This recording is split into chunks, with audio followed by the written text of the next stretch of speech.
What you do not want done to yourself, do not do to others, is not just a rule of conduct, but a mirror reflecting conscience, compelling each individual to pause and reflect before acting.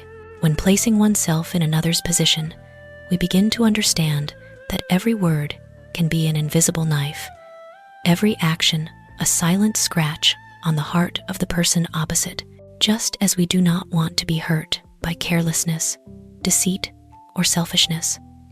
Others also carry fragile emotions that deserve respect. This principle is like a red thread connecting people in society, helping to maintain harmony among differing egos. If everyone knew to pause for a beat to ask themselves, if this happened to me, how would I feel? Then the world would have fewer unnecessary conflicts, fewer pains caused by a lack of empathy.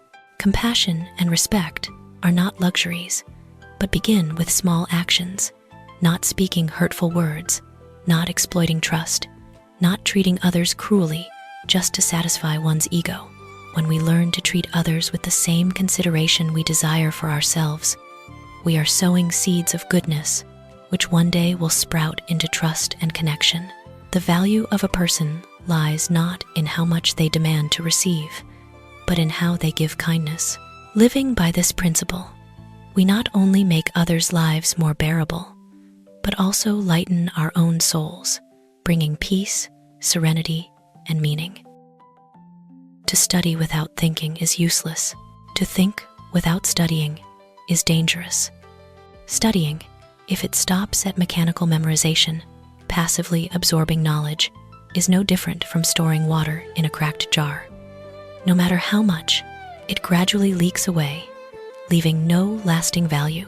Knowledge not reflected upon becomes rigid, fragmented, unable to illuminate thought or guide action. In that case, learning is just a tiresome repetition, not nurturing intellect, but easily leading to complacency, thinking one knows, but actually only skimming the surface. Conversely, thinking without studying harbors a silent danger. Thought lacking a foundation of knowledge is like a ship setting sail without a map, full of enthusiasm and imagination, yet easily lost in the vast ocean. Without guidance from proper knowledge, personal thinking can slide into misconceptions, prejudices, or erroneous conclusions.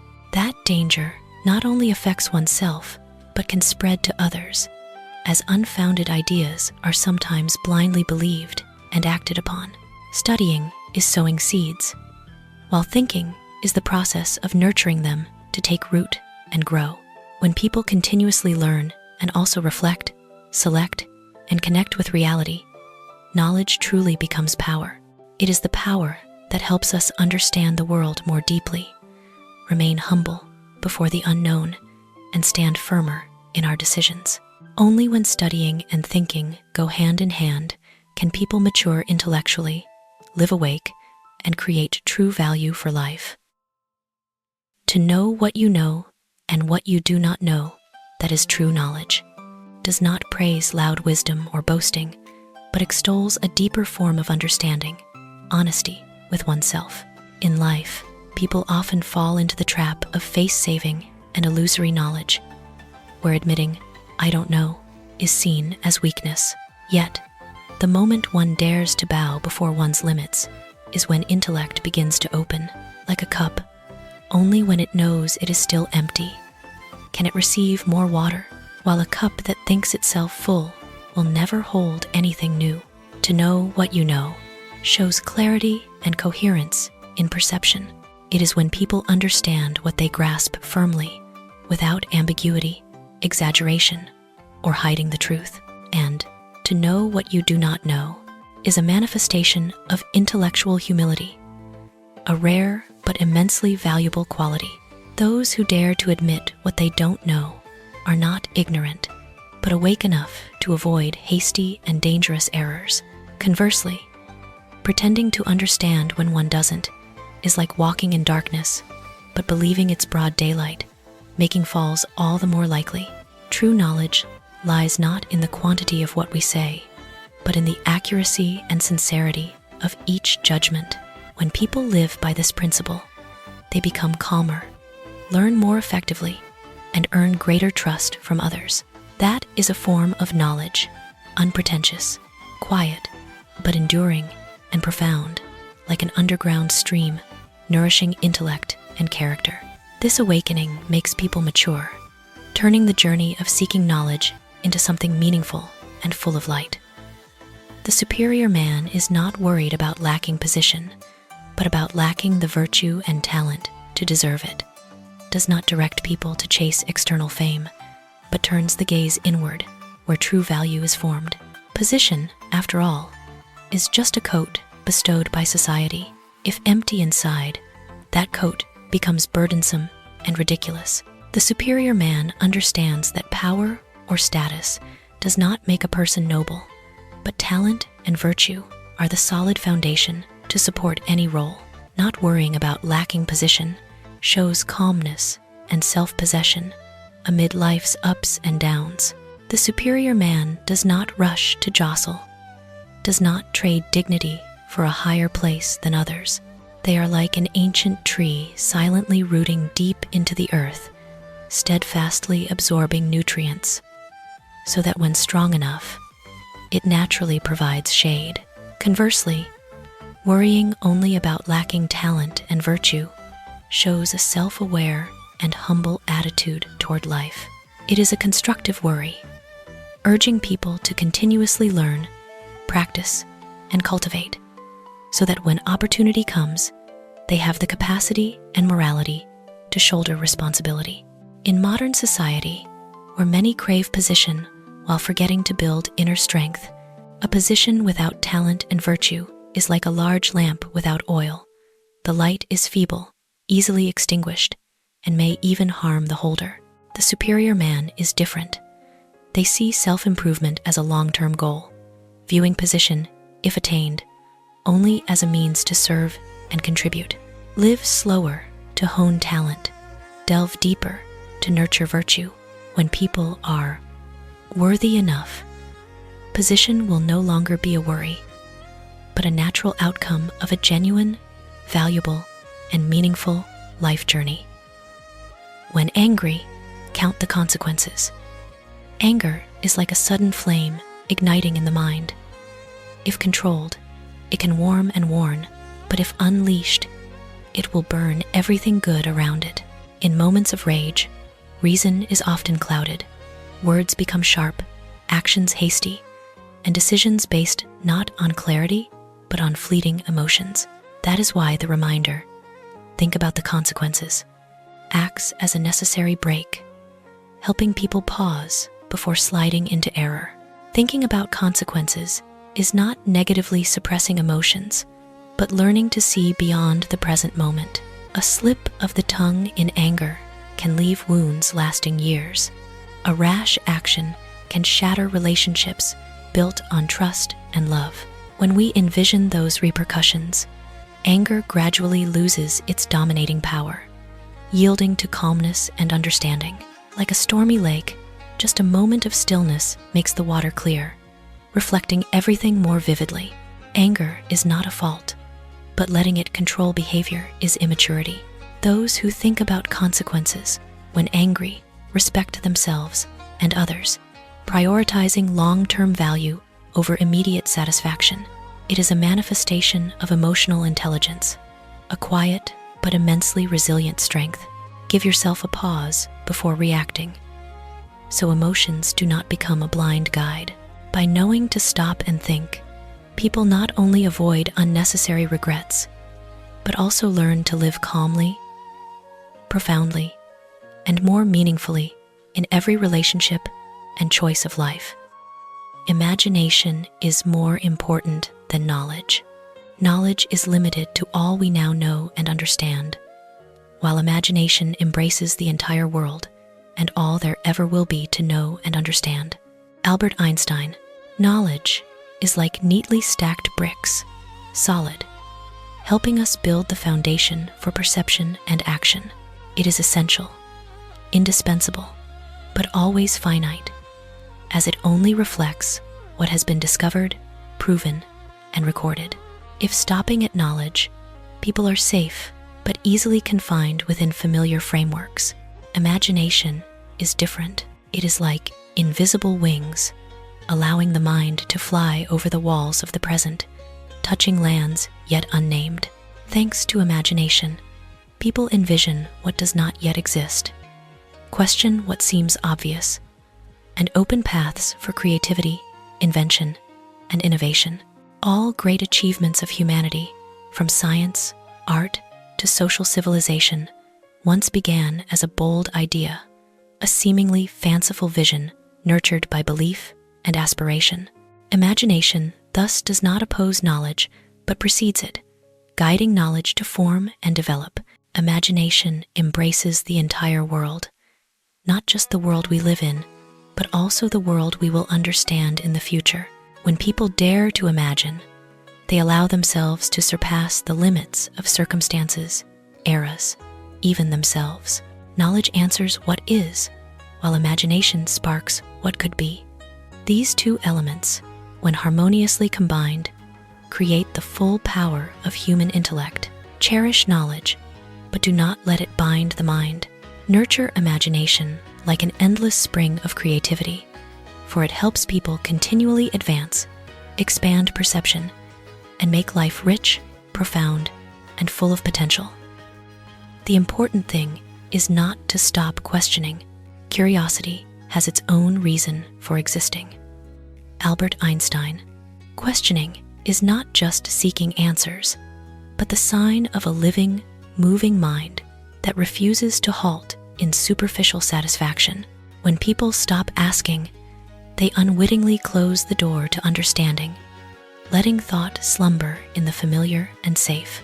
Conversely, each question posed is like a small ray of light piercing the darkness of the unknown, opening a path for perception to advance. Curiosity, as the quote affirms, is not random or frivolous. It exists because humans are born to explore, to connect the pieces of the world into a meaningful picture. Curiosity is the silent call urging us to look deeper into the essence of things, not accepting the simple surface of ready answers. Thanks to curiosity, children learn to understand the world around them. Scientists persistently pursue bold hypotheses, and artists dare to step beyond old frameworks to create new beauty. Without curiosity, knowledge becomes rigid, and life gradually loses its inherent vitality. Questioning means admitting we do not know everything, that the world is still larger than current understanding. It is not a sign of weakness, but the foundation of genuine intellect. Those who never stop questioning, never stop learning, never stop renewing themselves. They walk the path of knowledge with wide open eyes and hearts ready to embrace the new. Cherish curiosity like a precious gift. Do not hastily extinguish questions just because they confuse us or take time. It is in the process of seeking that people mature, understand life better, and draw closer to the true meaning of learning and living. Insanity is doing the same thing over and over again and expecting different results. Albert Einstein exposes a familiar paradox in life. We often cling to old habits, old ways of thinking, old methods, yet hope the future will naturally change, like sowing the same seed on barren land, not changing the care, but still expecting a bountiful harvest that is not faith, but self-deception. The insanity the quote mentions is not an insult, but a pointer to a state of unawareness. People sometimes fear change more than failure, preferring to repeat the familiar rather than step out of the comfort zone. We continue ineffective choices, toxic relationships, wrong methods, just because they are habitual. Meanwhile, we secretly blame life for being unfair when results do not meet expectations. The quote is like a mirror, revealing the problem lies not only in circumstances, but in how we respond to them. If results do not change, perhaps what needs changing is not hope, but action. Change does not have to be a grand overthrow. Sometimes it is just a small adjustment in thinking, a different approach, or a courageous decision to let go of what no longer fits. Like water flowing to the sea, when meeting a rock, it does not stubbornly crash forever in one spot, but flexibly finds another path. The initiative belongs to people. When realizing that results are consequences of actions, we no longer play the victim of fate, but become creators of our own lives. Dare to stop, dare to look back, and dare to do differently. That is not insanity, but a sign of awareness and courage. From that change, new, better results have the chance to form. Two things are infinite: the universe and human stupidity. And I'm not sure about the universe. Albert Einstein. The universe is vast, so immense that no matter how hard humans try, they have only touched the surface of understanding. Yet, what is worrisome is not humanity's smallness before the universe, but sometimes overconfidence in their limited knowledge. Human stupidity is not simply a lack of knowledge, but stubbornness, complacency, and repeating mistakes without learning. It is when people believe they know enough, are absolutely right, so they refuse to listen, refuse to change. That stupidity has no limits, as it can appear in any era, any field, from small personal decisions to choices with profound societal impact. That is why the author half-jokingly says he is not sure about the universe. For at least the universe remains a mystery waiting to be explored, while human stupidity repeats sadly. The importance of humility in perception. When people recognize their limits, they open to learning, avoiding errors caused by arrogance. Compared to the infinity of the universe, humans are but a tiny dot, but if they think, reflect, and progress, that dot can still shine with intellect and character, makes us smile, but also forces us to question ourselves. Amid the vast universe and the endless flow of knowledge, the wisest thing may not be affirming how much we know, but always being alert to what we do not, to avoid unwittingly contributing to that regrettable infinity, continuing to extend. If you can't explain it simply, you don't understand it well enough.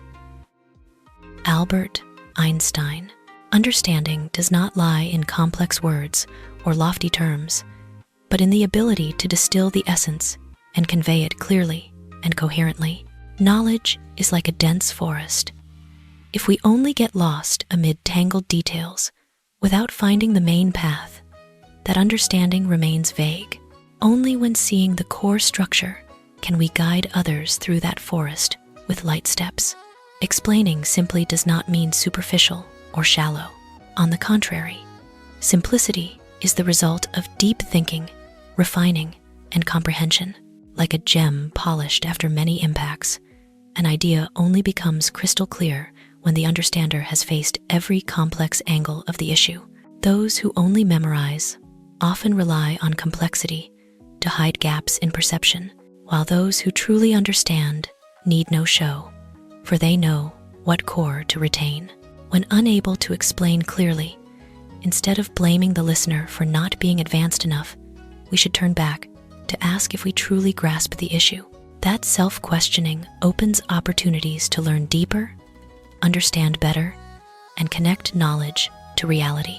An idea explained simply has strong spreading power as it reaches many, crossing barriers of expertise or education.